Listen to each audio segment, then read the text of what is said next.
back, everybody. Gaming Grandpa here doing the FM Challenge in FIFA 23. Now, I have a couple things I want to say before we get into the video. First off, I'm sorry it's been a couple weeks since I recorded a video. I think I uploaded one about 8-9 days ago, and I'm sorry about that.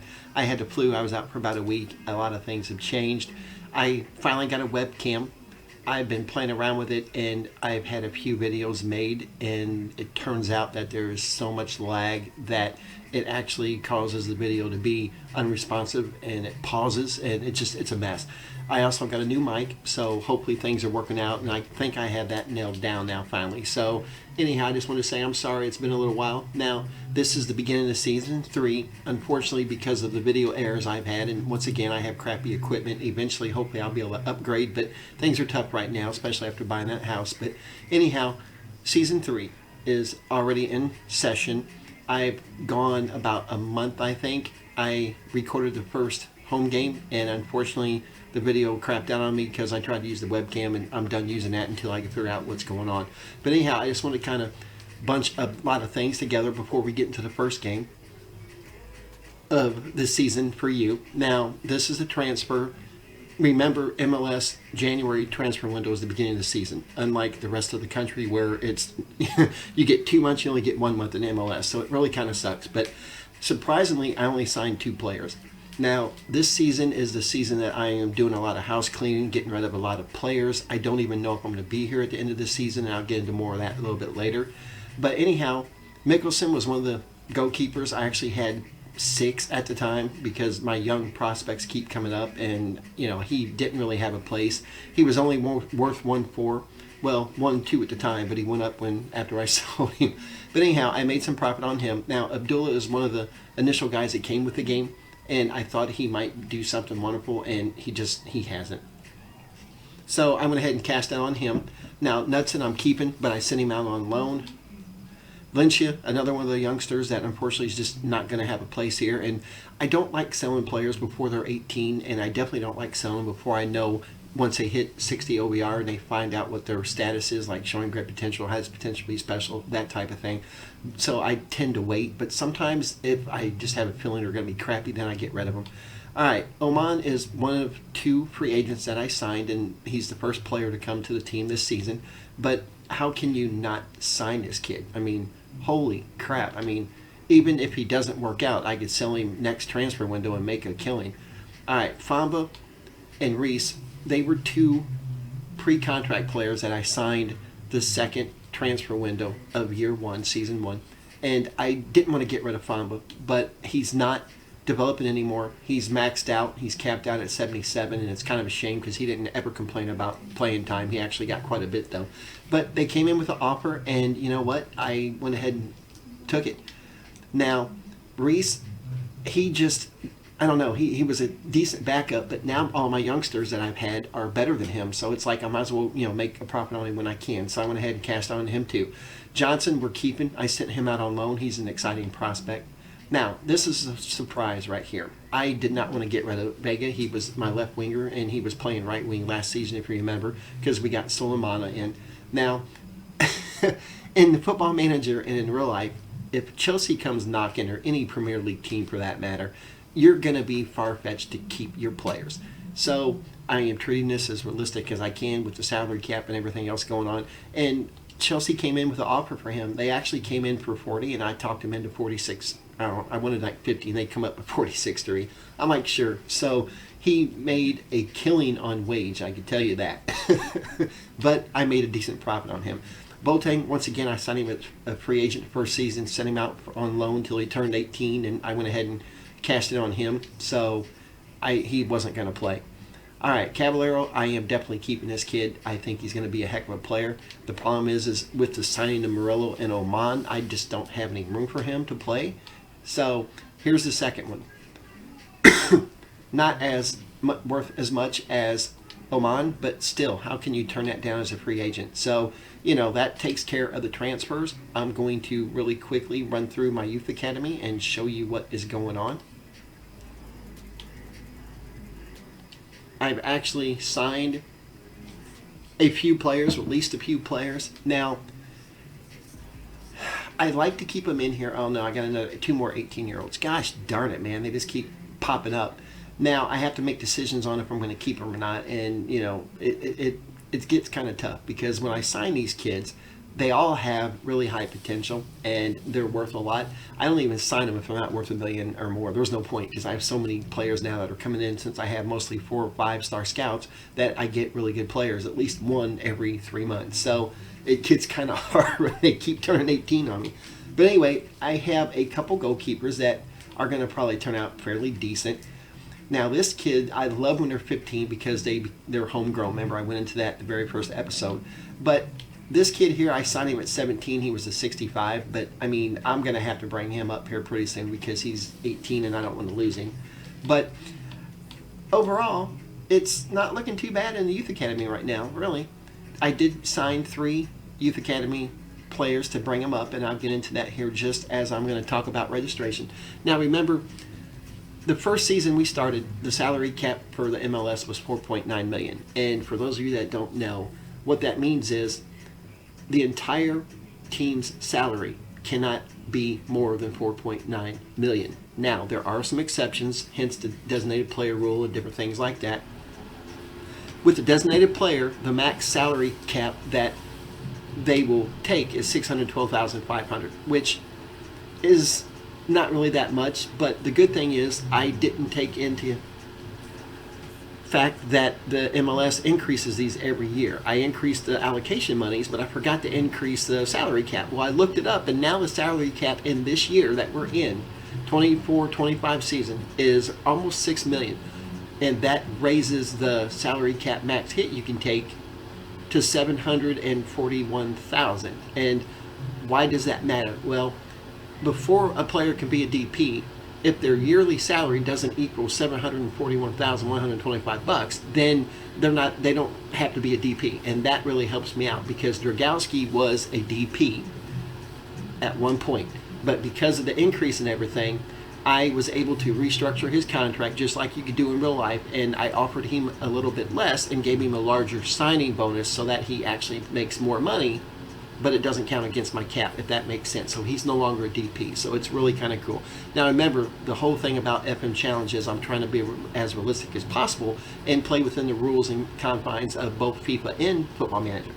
But anyway, I can only have 32 registered players, and as far as international players, remember, if they play for their national team in the U.S., they're going to get a green card, so they don't count as a foreign player or an international player anymore. So I also have 3 slots that I traded throughout my career here at Austin that I have 3 extra slots, so it works out where I can have a total of 11. But the good thing is, because of players out on loan and different things like that, and players not being registered, it doesn't count for IP if they're not registered. So I am under my IP limit, so everything's good. I'm under my salary cap, so everything's good. I actually only have 2 DPs because I have the under 22 initiative program players still, so it works out really well. Now, technically I had 4 DPs, Dragowski, and I have another one that I'll talk about when I get to him. He's no longer a DP either because there's a new program that they started a couple years ago in the MLS that I implemented this year for this kid, and it works out great. So anyhow, I have my 32 registration players. Now, anybody that's out on loan obviously is not registered. Now, Franco, he is maxed out. You see that little yellow icon next to the word goalkeeper? That's his development. He is no longer going to increase. So he's my starting goalkeeper right now, but he's actually worth more than Dragowski, but just barely. So these 2 kids here are going to be coming in next year and fighting for starting goalkeeper. So that's going to be really, really good. All right. Now, Franco and Dragowski are both registered. Garcia, I did not register him because he was transfer listed and I had an offer right before I had to submit the registration. Remember, before the first game of the season, I have to submit my registration. So he wasn't registered, so he's not playing. Now, this kid came up from the youth academy, and in previous seasons, I would go ahead and register certain players, but I just didn't want to have him up yet, but he turned 18 on me and I had no choice because I don't want to lose him, but he's not registered. Now, he's an exciting prospect too, and being a prospect in a squadron means he doesn't have to play that much, so he won't play at all this first half, and I'll see if I can't get him registered for the next half because I am going to lose a few more players. All right, Middlestat is definitely registered. Now, he is worth he actually went up one, if you noticed that, which I was surprised. I thought his development was done, but apparently it's not. So he is going to get even better. And I was thinking about getting rid of him, but I'm going to hang on to him for a little bit longer because I've been playing him as center back too. So he's kind of versatile and it works out for me. All right, Knudson's on loan. He's been on loan for 2 years. He's coming back at the end of this season, and he's going to end up probably being my backup. Now, I have my starters, of course, and then I like to have one backup for each position, each starting position, like one center back, one left back, right back, and so forth. So I also like to have at least one prospect, young kid, for each position, so that way, they could get some game time here and there too. But Aguirre, I got to make a decision on him. He is not doing as good as I thought he was, but we'll see what happens. I might get rid of him. I don't know yet, but he's registered. Bravo is a new one that just came up. Remember, he was a homegrown kid, my first one that I signed from Argentina. He had a 90 to 94 potential, and he is just not. It's gone. It's gone. I don't know why. It's the thing with FIFA this year is it really screws these things up. I don't understand it. All right, he's transfer listed, but I did register him because I want to get an offer for him, and that's why. He is one of the 3 players that I signed, if you remember, at the end of last season. So he is going to be a pretty good player for me. Giovanni is out on loan. Fry, I'm going to end up getting rid of him at the end of this year. His development's done, and he's kind of a short little guy, and honestly, I have players that are going to be better than him, like Scavani and everything else. Anyway, all right, Saliba, I had an offer come in during deadline day. And if you haven't heard me bitching about deadline day, it sucks. It glitches. If you do any business during deadline day, it's not guaranteed not to work. And I don't understand it because I see other players coming and going. It just really kind of pisses me off. But Real Madrid came in with a $150 million offer on him, and I accepted. I mean, who am I to turn this kid down to go to Real Madrid? You know what I'm saying? But it fell through. So they haven't come back since. So it's kind of frustrating. But I mean, he's worth $75 million, and at the time his market value was skyrocketed because he was just doing really, really well. All right, but anyway, he's with us again. So Cardoza is the second of the 3 players that I signed at the end of last season. So I took a chance on him because look at that. I mean, for 18, he's a pretty good player. All right, he is transfer listed, and I do have him registered though. All right, he's leaving. He's not registered. Lund is going to be a stud, and he's registered. He is not registered because I brought him up at the very beginning of the season from the youth academy, but I just didn't have places to register him yet. I was hoping to stay him on loan, but then I just kind of canceled it. All right, he's the 3rd player that I signed at the end of last season, and he is a stud. So, once again, some of these players don't mind coming to the MLS if they can make enough money, and he's a DP, so I pretty much pay him quite a bit of money. He actually got a raise from his last job, so how can he say no, right? He's only going to be here a couple of years and probably leave. All right, Wrench is maxed out. He's not getting any better. He did go up one, so that's about as maxed as he's going to get, and it's kind of a shame. But I'm going to go ahead and probably get rid of him at the end of the season. Now he's no longer playing right back for me. He's playing left back because I have Frimpong. All right, Ray, he's registered. Gittins is registered. If you notice, all their contracts are happy because they all got a pay raise, so I was very happy about that. Wood is one of the youngsters I'm really proud of. He's going to be very good for me. And he's still a prospect, so that he's going to get a game here and there. Same thing with Marin. He was my first has potential to be special player, but look at him now. He's not. I don't know where it went, but at the start of the season, it disappeared. Hansen, he's gone, so he's not registered. Johnson, he's registered. All right, of course, Busio is. Now, he is still getting better.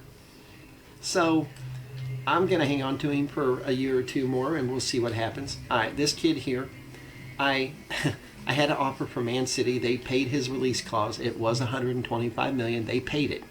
And I was like, doggone it, man. I didn't want to lose him, but once again, it's Man City. It's my favorite team. How can I deny this kid a chance to play in the Premier League just like Vega, right? But he turned him down. It just blew my mind to stay here. So, hey, I guess it happens. I mean, I could have pulled him in the office and asked him, but, I'm not going to argue with him. And, he said, Coach, he said, I'm guaranteed to play here. When I go to Man City or another big team, he said, I'm not the star. He said, I'm not going to play every game. And he said, I want to play in my career right now. So I completely get that. All right, this kid here, I recalled him from loan because he's one of my reserve players right now, and I think he's going to turn out to be a fairly decent player. And I'm training him as a central defensive midfielder right now. All right, he's registered. Now, I really didn't want to get rid of Noosa. He has potential to be an 88, but once again, he was an exciting prospect, but then he was showing great potential after I got him back off the loan, and he just has not progressed. And it's like he's not going to play for me at that rate. So I just decided to go ahead and sell him, and I felt bad, but not much I could do. All right, Solomana was another player, remember, I brought in, and I just got an offer from him, from Valencia, but they didn't want to pay me what I thought he was worth, and I have no problem letting these kids leave, but if I'm not going to get what they're worth, then there's no point in it, not to mention the fact that I love his speed. All right, he got a contract extension, and he is actually starting in right wing, and I will get into that later. He was my third pre-contract of the first season. I didn't have any last season. Now, this season I'm hoping to have a couple, but we'll see. All right, Raspadori, I had an offer come in for him, and the market value for him at the time was $100 million, and they did not want to pay that. They only wanted to give me like $15 million and throw in a junk player that I didn't want. So I ended up canceling that deal, and he said he was fine staying here. Now, Raspadori, as you see, he's making $24,000. Now, that's what it says in FIFA. He's actually making below the minimum required to be a DP because I have him on a new deal that the MLS started a couple years ago. And it's really funny, but it's the player professional development is what it's called. And that means that you can take a player, only one, and you have to submit writing and everything else, a full request for it, that might want to get into coaching or get into the business aspect of a team. So we talked about it, and I ended up, we're training him to be a GM. So he's kind of like a GM intern, so to speak. Now, the cool thing about that is the league approved it, so he's no longer a DP because I don't have to pay him that much player salary. I'm paying him more on the back end. He's actually making almost triple what he would be making as a player, and it takes away a DP slot. But you're only allowed to do that one a year, and I can't have another one until he either leaves or he makes, less money than what he would make as a DP, if that makes sense. So that was a new program they started. All right, we know about him. We know about him. They're both showing great potential. Know about Caballero. Now, Ribeiro, he's probably going to be gone at the end of this year. He's just not progressed the way I thought he was, and he was an exciting prospect, and he's not anymore. Mukoko, he's probably going to be here a little while. He's getting better. Berg, I thought somebody would come in for him because of a release clause. I tried to offer him a contract, but he wants to be a crucial player, and I don't have the room for him yet. So if somebody comes in for him and pays the release clause, if you look, he's worth more than his release clause, and I hate that. That's why I hate release clauses, but sometimes it's the only way I could get him in there. So, it is what it is, but I don't want to lose him, but if it happens, it does. All right. That's pretty much takes care of the team. I have exactly 32 registered, so that works out really, really well. Now, I did want to go over a couple more things here just to show you what I do. Now, on all my scouts, I scour the best countries in the world and leave my scouts there. Now, when they come back with that email that says there's no more players to find, then I'll move them around and cover the entire world. Now, before I do that at the beginning of the season, I keep them all at home and I search every free agent age 16 to 20 and I scout them all with all of my 5-star scouts. That way, in about 3 weeks, I have a few good players that I can sign, and that's how I got Morello, and that's how I got Oman. So it's really kind of cool. All right, now I'm going to end this video here pretty soon, but I'm going to show you the standings, and we're going to come back and we're going to be playing Portland, and they're in first place. So, we're in third, but we drew one. Portland's played one more than us, though, but it's early on. I am playing world-class difficulty now. Now, remember, I'm looking for new jobs because I have a feeling we're going to win everything again this year, and I really don't want to be here if we're just going to win. I want it to be a little bit harder, so that's why I've talked about leaving, and I'll see what happens. But in the meantime, I'm going to go ahead and end this video here. You're all caught up now with Season 3, and we're going to come right back with the game. So anyhow, guys, thanks for watching, and talk to you all soon.